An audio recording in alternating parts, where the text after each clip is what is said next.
you both. Salutations and a clenched fist salute, you two renegades. Welcome, y bienvenidos, once again to the one and only Outlaw News, the small 2,000 plus nobody platform on YouTube that tends to spray the YouTube yarda though with a flare tip can of Krylon Glecha. I am your host, the YouTube Magonista, the voice of the barrio, the voice of the vato loco, the voice of the voiceless. Que pasa, pinche cyber raza? I hope all is well today in cyber vato land, and I hope everyone is here today in cyber vato land, either 113. Okay. I hope everyone is here 113 or 114% fully fucking activated and strapped with their critical thinking beanies on extra tight. So, if you think I'm talking to you and you think you're suited and booted today y viniste listo for acción, then let's mount up, Outlaw Posse, and ride to the dark side of YouTube for a moment. Alright, everybody. Thanks for coming through to the channel. Make sure you hit the like, sub, and notification and do everything to support this channel. Today, YouTube Renegades, I'm going to play a segment from a recorded conversation with my boy, Brent Daniels, as we talk about the recent release and pardon of Native American activist Leonard Peltier, and we also discuss the history of white prisoners and their political activism. So stay tuned, YouTube Renegades, as me and my boy, Brant Daniel, Two Scoops, expose the lies told by prison snitch influencers about white prisoners inside of California prisons.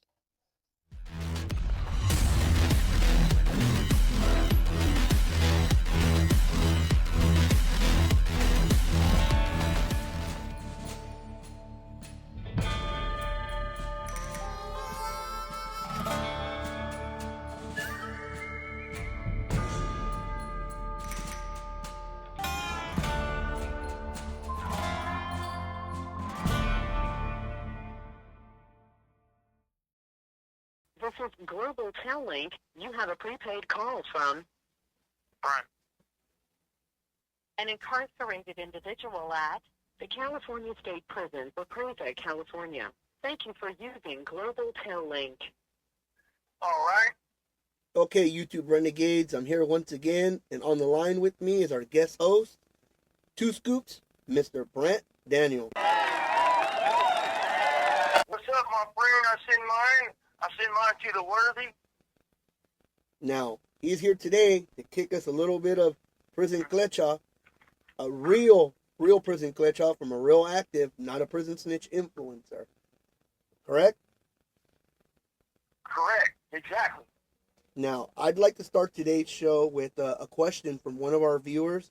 You may or may not know the individual I'm talking about, but one of our viewers asked if we could speak on the recent pardon of Native American Indian activist Leonard Peltier. Are you familiar with who this individual is? Yeah, Leonard Peltier, yep. Yes. I've heard of him, yep. Yes.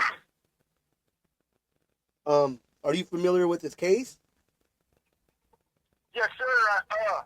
As far as the dynamics, all I know is that he was convicted of allegedly killing 2 FBI agents on a reservation, right? Yes. I mean, this guy is basically the Native American Geronimo Pratt would be. It's the equivalent of what he would be. You're familiar with who Geronimo Pratt is, right? Yes, sir. Well, yes, I am. Did you ever come across him, or did you ever hear of him while you were incarcerated? Because you said you were locked up in '94, and I believe he was pardoned in '97. So I got locked up in 94, 95. I came to the prison system. I never bumped into him, but I know who he is. I know of him. I've heard stories and shit about him, and I know a little bit about Leonard Peltier as well in the feds, and that he was recently pardoned and put on home confinement. Yes. So there is hope, brother. There is hope. If you allow Yes, if you allow me for a moment to read a little bit something about him, just so our viewers who don't know who he is, and then I'll explain a little bit why I'm kind of bringing him up as well. Leonard Peltier was born September 12th, 1944, and he is a Native American activist and a member of the American Indian Movement, the acronym as AIM, who was convicted, like you said, of 2 counts of first-degree murder and the death of federal agents, FBI agents, in June 26, 1975, in a shootout that took place in the Pine Ridge Indian Reservation in South Dakota. He was sentenced to 2 consecutive life terms in prison, right? And then he was eligible for parole in 1993, and January 19th, 2025, he was pardoned and commuted and sentenced to house arrest. Now, how did that make you feel, or what are your feelings regarding him being out? Does that bring hope to you? Oh, absolutely, man. If they're gonna let him out, and he was allegedly in prison for killing 2 FBI agents, I mean that gives a lot of people hope that didn't have it, right? And I would say that keep hope alive, man. I mean, it's never a done deal. You don't know what's gonna happen tomorrow. And like on my videos, I tell people when I came in the system in 1994, 95, we were told back in the days, you ain't never getting out. You're never getting out. So we lived like it. I lived like it, and I acted like it. I took each step like it, and 20 years later, they changed some laws, and, it started to wrap back around where you might get out, So this thing with Leonard Peltier getting out, man, folks, that's a big deal. Trust me, that's a big deal. Allegedly killing 2 FBI agents. I mean, come on now. That's huge. Yes, that's huge. Now, so keep hope alive. Now, by chance, if he ever had a chance to listen to this, what we're talking about today, and he can hear you talk, what would you say to him if you had ever had a chance to have a conversation with him? First off, I would like to give him all my respects and wish him well, and give him congratulations, and that I would like to tell him that, he knows what doing time really is. 50 years, my friends, that is sometimes 2 lifetimes, right? Depending on how you look at it, And I would like to tell him good luck. Don't come back, and I'm sure he won't. And, congratulations on your freedom.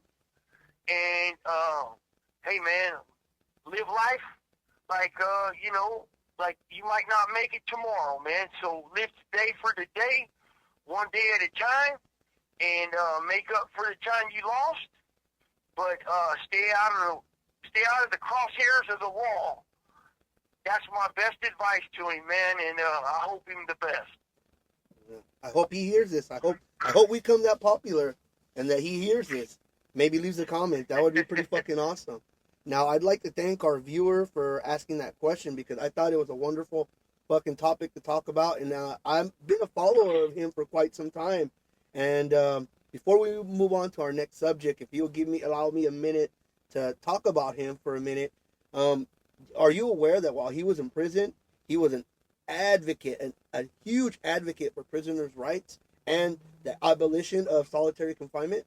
Because he was in solitary confinement for quite some time.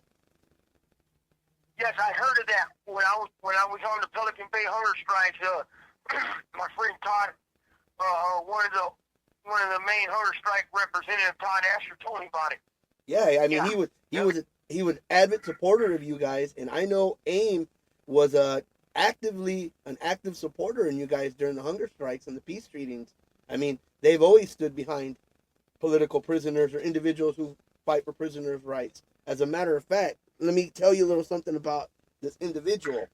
He first came into the crosshairs of our federal government because he was an activist in, I believe, Seattle, in which he ran a halfway house to help recently released Native American Indians re-enter society. This call and your telephone number will be monitored and recorded. And that basically would put him in the crosshairs of the FBI and said, hey, we need to do something to bust this guy because he's helping helping guys who were incarcerated, and that's basically where he got started with his activism, was helping individuals who were incarcerated. Right, right. And you know what? That's the trip that you're talking about this, because when we were on the hunger strikes up there at Pelican Bay, I'd be on the little concrete shoe yard, and you can hear one of the tribes up there towards Crescent City. They're out there beating their war drums on the street. So, and we could actually hear the drums being beat out there in support of our hunger strikes. Imagine that, man. That's cool. Really cool right there, man. Dude, fuck. Okay, now let's get another little history lesson right here. February 15th, 1968, the Grateful Dead performed a concert outside the walls of San Quentin Prison because of a protest that was started by the prisoners called Convict Unity Day. I believe it's the first time San Quentin, prior to the end of hostilities, ever had the largest protest organized by prisoners. Now the Grateful Dead played for them, and I believe there was another band, Jefferson Airplane, and the inmates said that they enjoyed it, that they could hear it through the prison walls, and they like rocked out while they were performing. Wow, imagine that. That's cool, man. That's cool right there. And that's crazy, because like you could totally relate to that, right? Yeah, man, I can relate, man. I really can, because I remember, I know I was on that strike, right? And I can hear the war drums out there on the streets. They were all, like on both sides of the streets, and they had their headdress on and their war paint, and they were out there supporting us, you know, in solidarity of the hunger strikers of Pelican Bay. And so I can relate to that. I know how that made us feel.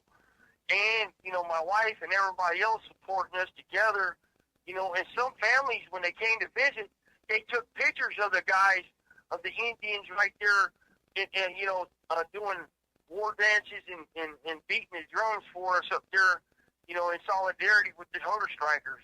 Yeah, absolutely, I can relate. Well, you know, I don't know if you're aware of this. I've said it many times on your live about this secret government operation called COINTEL, the government's counterintelligence program. The American India movement was one of the first individuals who we realized quickly was targeted by the counterintelligence program. And the American India movement was basically what would be considered Native American version of the Black Panthers. And their platform was fighting for the civil rights of Native Americans, their land rights. One of the other major things that they had on their platform was the mass incarceration of Native Americans, and I believe police brutality, same as the Black Panthers and today's Black Lives Matter. This call and your telephone number will be monitored and recorded. So it's interesting to realize that this group, and Leonard Peltier, was targeted, and one of his major beliefs that he was fighting for was for individuals who were incarcerated. Right, absolutely, man. It definitely something, huh? I mean, just to know that he actually got out of prison, and I know he was writing letters to Prison Focus in support of us on the hunger strike and in support of shutting down solitary confinement. You know, it's really a great thing that they let that man out of prison.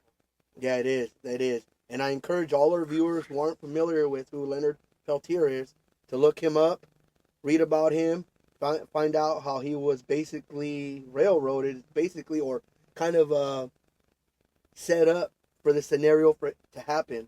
And there's a great movie called Thunderheart that was directed and I believe written by Robert Redford, starring Val Kilmer. That's basically a fictional portrayal of the incident. It's a really good movie. I mean, I encourage everyone to see it and see how they use the informants in the movie to instigate the whole scenario. And if you pay attention, it's the same as Brant tells us. They use his informants to create the hostilities and create this hostile environment and then step back because they know it'll implode and will basically turn on each other. Right.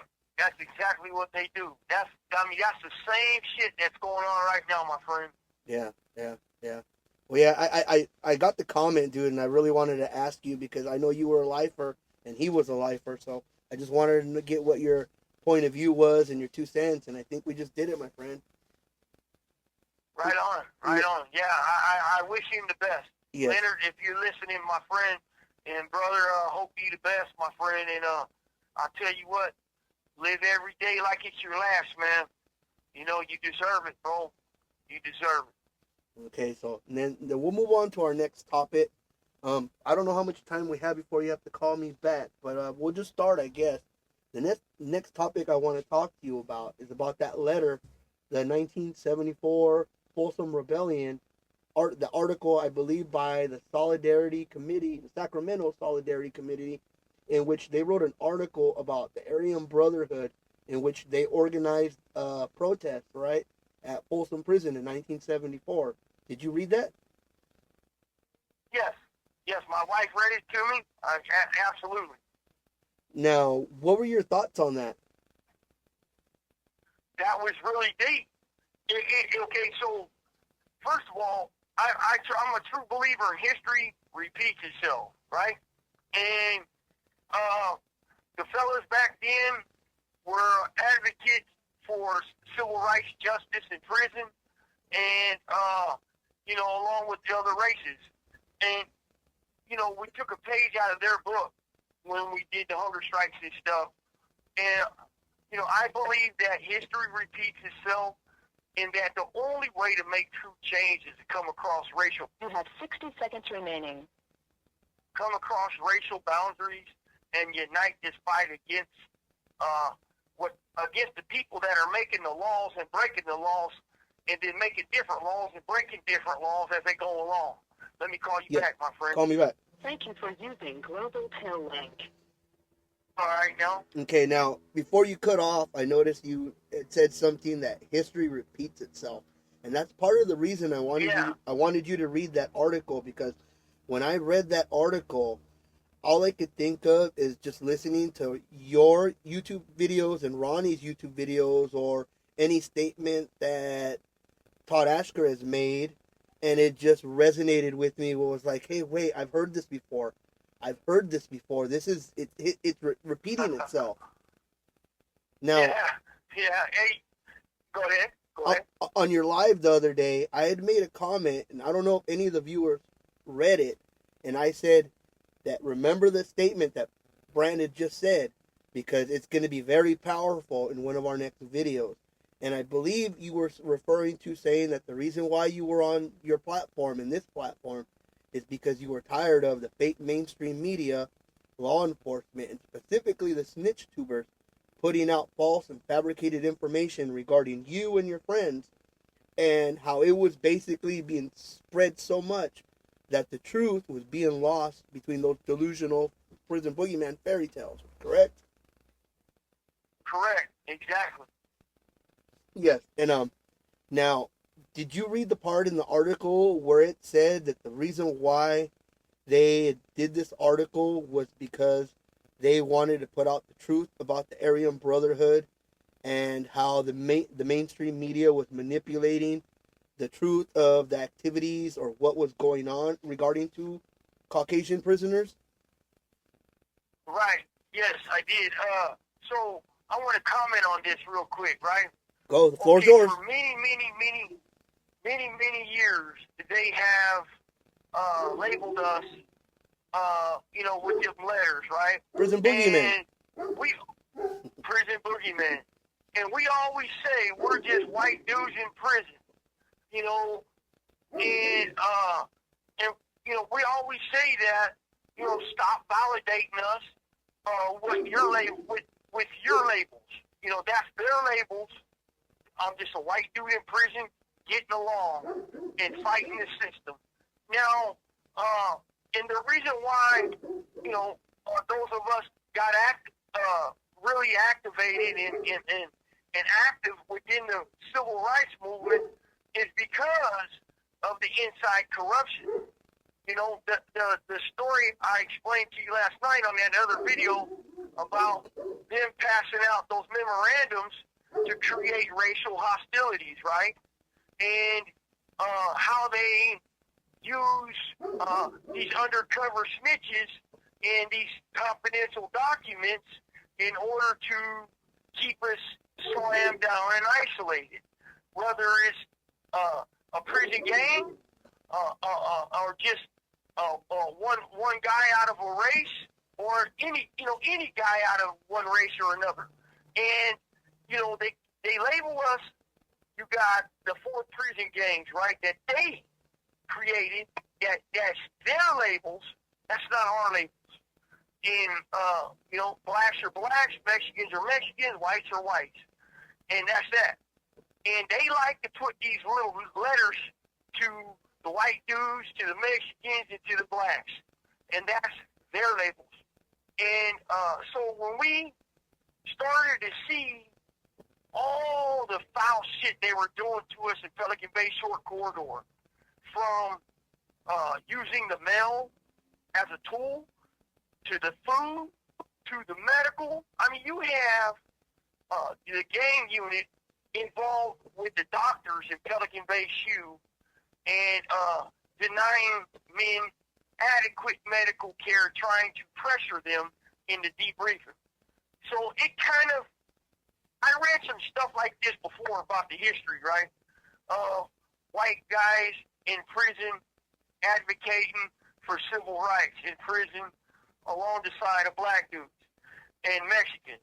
And I was like, well, you know what? I think we need to go ahead and start this up again. And, me, Todd, Ronnie, Dave, a lot of us talked up there in Pelican Bay SHU. And when we were up there in the Short Corridor, and, we came together. And it definitely moved the ball a little bit. So, that article right there was definitely on point with what we were doing in Pelican Bay on the hunger strikes and hostilities, and to continue to fight, man, to continue the movement forward. Now, let me ask you a question in the article. There's a part in the article where they mentioned that a specific member of the Aryan Brotherhood, an individual by the name of William Tank Noah, had reached out personally to the media in order to give his first-hand account of what really happened at Folsom in 1974. And he claimed that the media just basically ignored him and basically cherry-picked things from his letters and ran another story that was more favorable to the prison administration. Do you know who William Tank Noah is? No, I don't know him. No, I don't, bud. That was way before my time. I was born in 74. Okay, my friend. Now, this is what we're going to use the snitch influencer's own content against them. I encourage you, my friend, and our viewers to go on to Police and Fire Publishing and even give them a like and a comment and tell them you enjoy that video. And they ran a video on an individual named William Tank Noah, one of the original members and founders of the group that would be labeled the Aryan Brotherhood. So this individual reached out to the media in 1974 with several letters to several news outlets who basically just ignored him and ignored his narrative of what took place in Folsom, similar to what happens to you guys today. Now, this whole entire article and this whole protest started because I believe the prison guards were beating up the 4 or 5 alleged members of the Aryan Brotherhood, and they had thrown hot coffee in the face of William Tank Noah several times. Right. Yes. Right. Now, are you familiar with who the Solidarity Committee is? I've heard of them, but I'm not familiar. No. Well, I've heard of it in passing.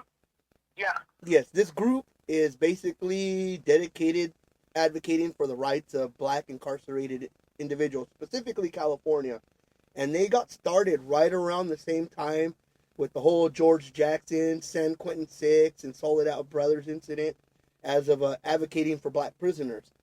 Predominantly, they advocate for black prisoners. Did you find it odd that there was an article that was speaking highly of the Aryan Brotherhood on a predominantly black leftist newspaper? I did. Very odd, yes.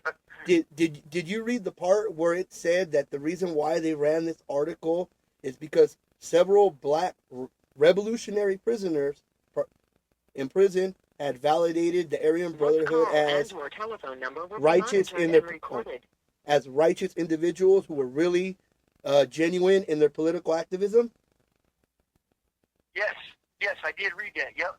Now, did you see the part where it said the individuals that, as a matter of fact, that the entire San Quentin Six vouched for the Aryan Brotherhood as far as claiming that these individuals were righteous in their political activism? Yes, sir. Now, I read that too. Yes. Are you familiar with who the San Quentin Six are? Yes, I am. Now, are you aware that Hugo Yogi Pinell is one of the San Quentin Six? Yes, I am. Now, correct me if I'm not wrong, but is he not one of the individuals that the federal government used to fabricate a case against you guys? Right.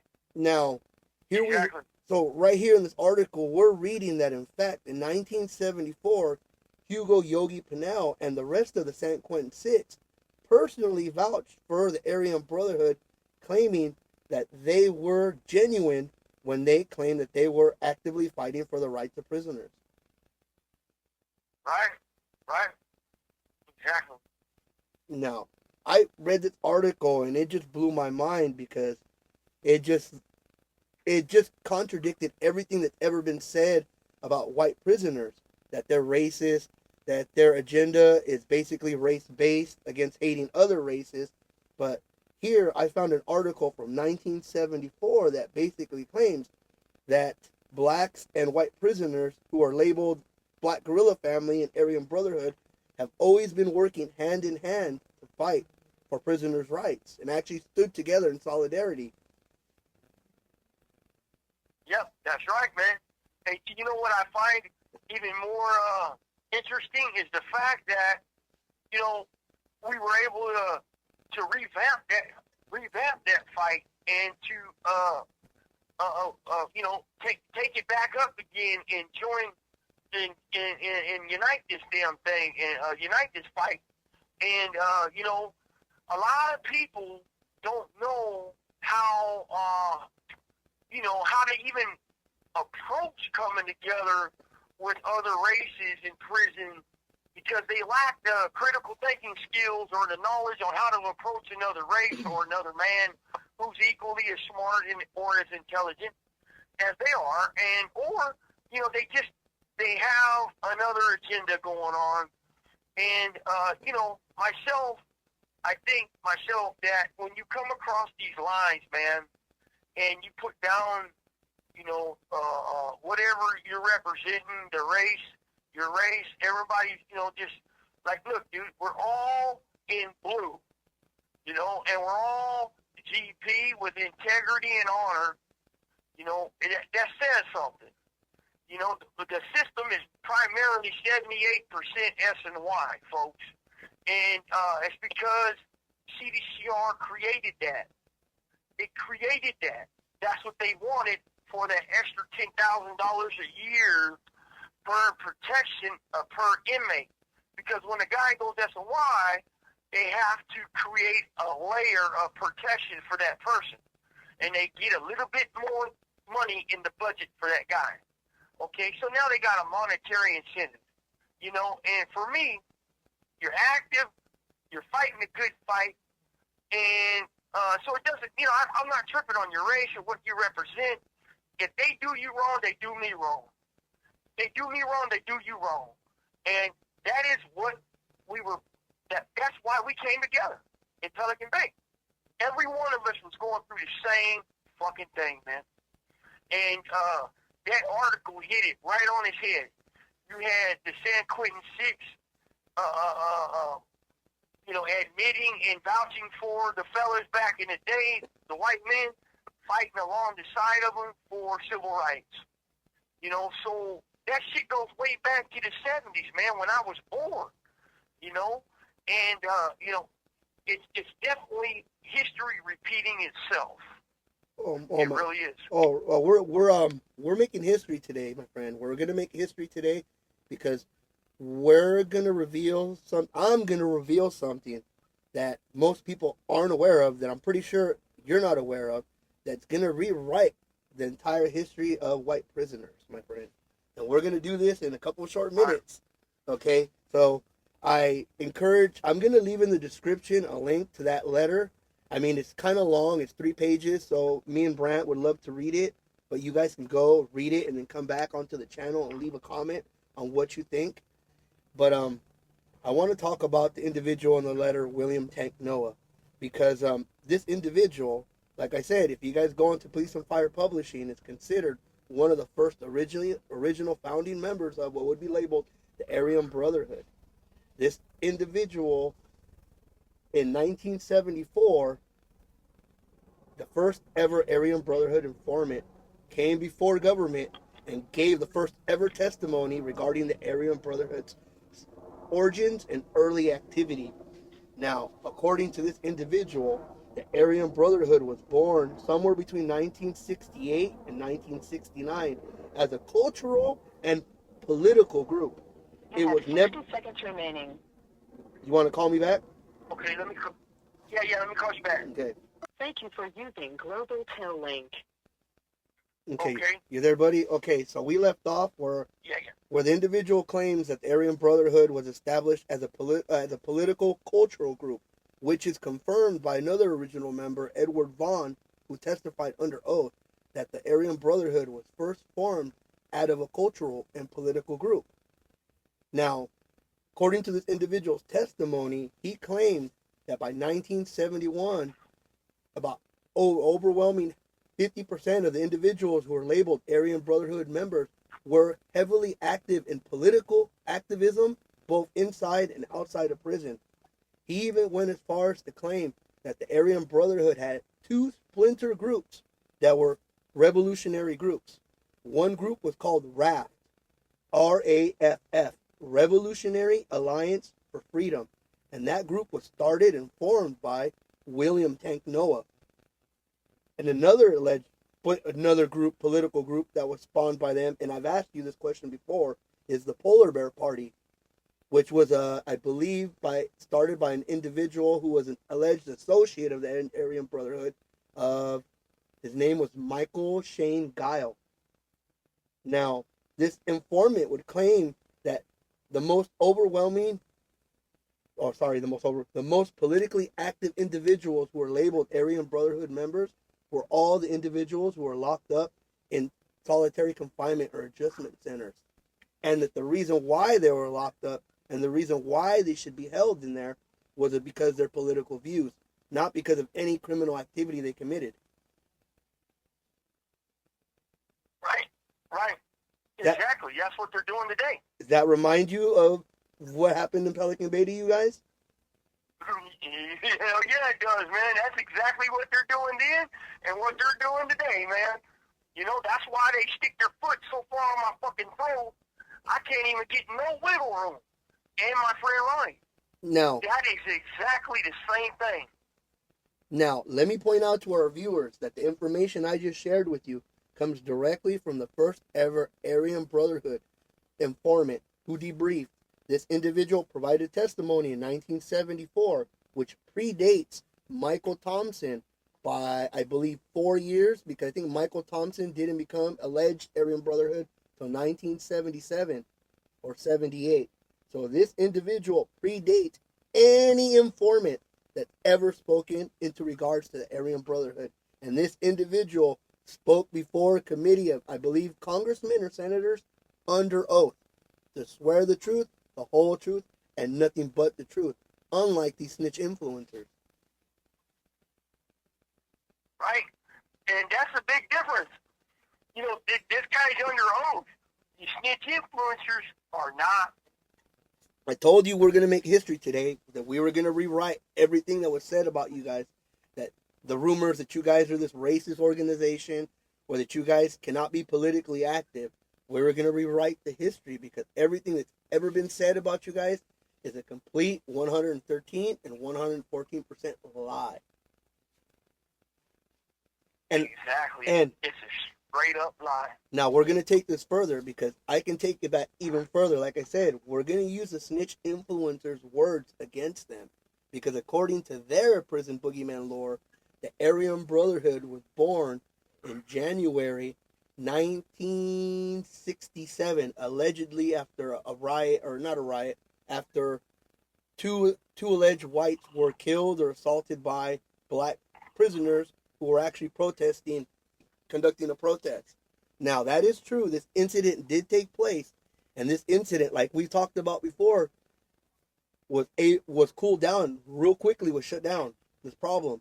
But according to the inmates of that time, prison administration used that incident to stir the pot in order to create a so-called riot so they can stop then Governor Ronald Reagan's budget cuts, which were taking effect across California, specifically California prisons. Now, so this date, allegedly, that the Aryan Brotherhood and incident was born, it has some sort of semi-truth to it, and it's kind of a lie, because that incident caused inmates that were in San Quentin to come together across racial lines and realize that they were being manipulated by the staff. So one individual, specifically Daryl Graham, and I believe in the summer of 1967, got together and created the first ever prisoner illegal underground newspaper that existed inside of California prisons. Now, this newspaper was called the Outlaw. Let me repeat that again, YouTube renegades. This illegal underground newspaper that was started in San Quentin by convicts was called the Outlaw.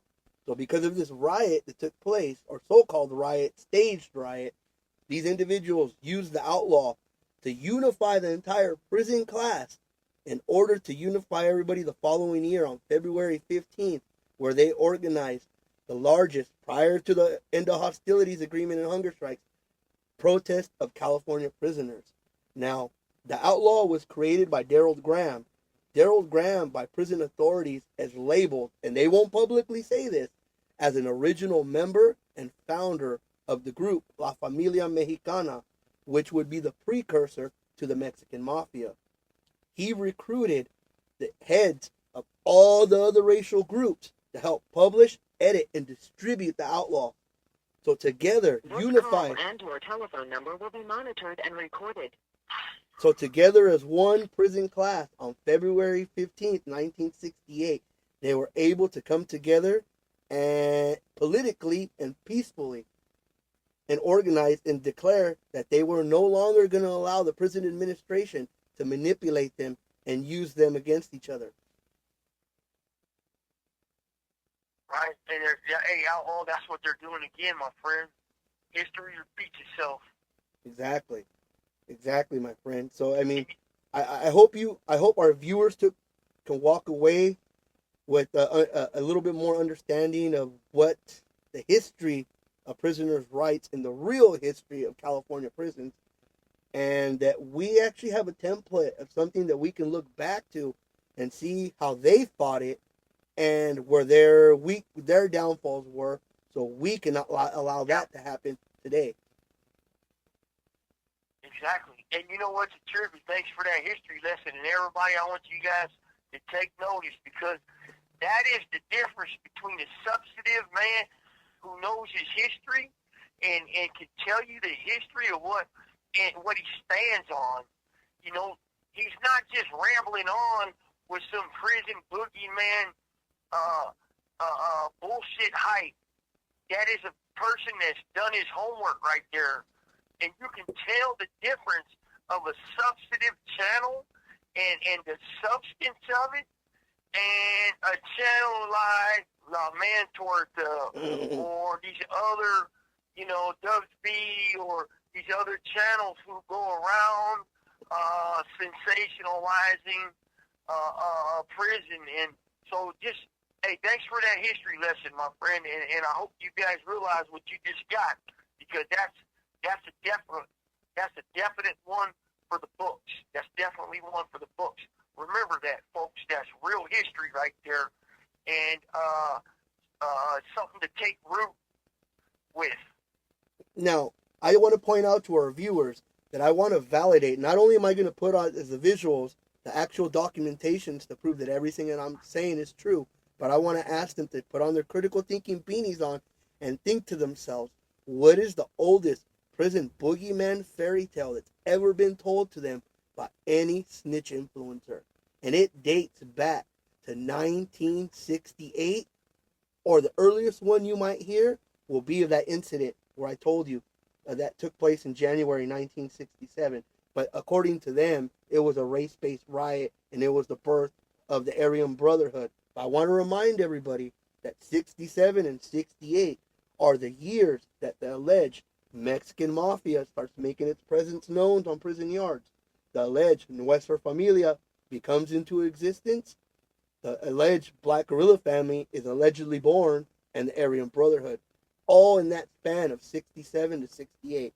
So what I'm saying, I just want you to walk away with it and how it relates and parallels to the prison boogeyman fairy tale that you've been told, except they distort, dilute, and completely rewrite the history in order to subconsciously glorify prison and prison boogeymen. Right, exactly. All they do is get on here and try to sell you guys some wolf tickets. I mean, it is something different when they can actually corroborate and correlate their stories with receipts, cash your checks with, and show the receipts. That's the difference, folks.